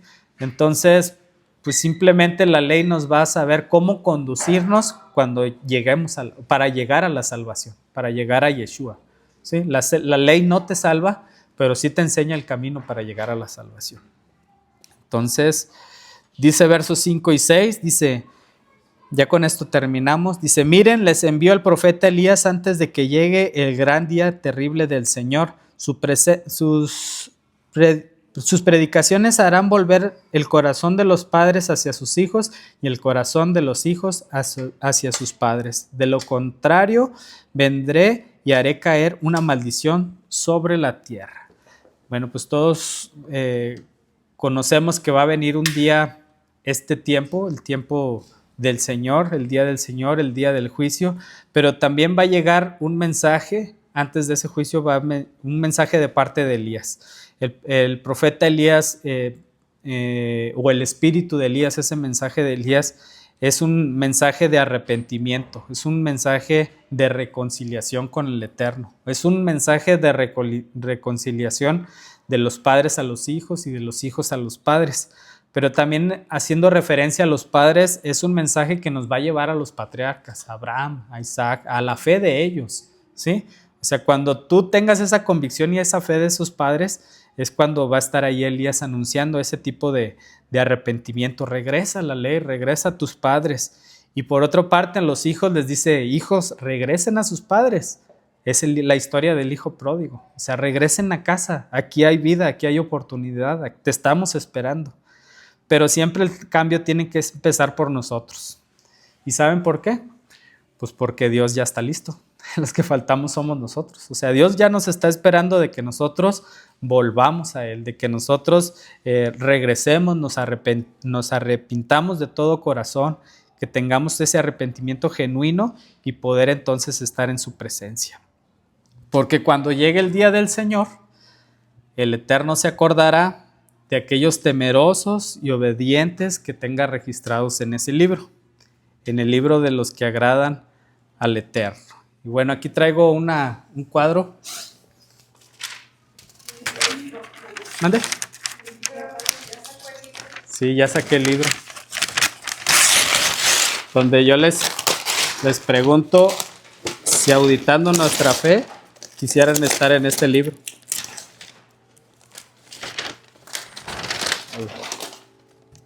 Mire, aquí viene Malaquías 3:16 al 17 y dice, y en presencia del Señor se escribió un libro de memorias para registrar los nombres de los que temen y honran su nombre. El día que yo actúe, ellos serán mi especial tesoro y tendré compasión como se compadece un padre de sus hijos. Amén. ¿Les gusta el verso? ¿Les gustaría estar en este libro? ¿Les parece si aquí podemos firmar nosotros? Bueno, el que quiera estar en este libro. Lo hicimos con ese propósito de firmar, de poner nuestros nombres aquí, de que por aquí Memo lo cuelgue en algún lugar, si es que hay espacio. Sí, es en serio, es para todos, pero ustedes pues son los anfitriones y aquí se va a quedar este cuadrito después de ser firmados. ¿Sí? Bueno, pues espero que después de hacer una auditoría a nuestra fe, nos quedemos con este verso y nos esforcemos por estar y mantenernos en este libro. Amén.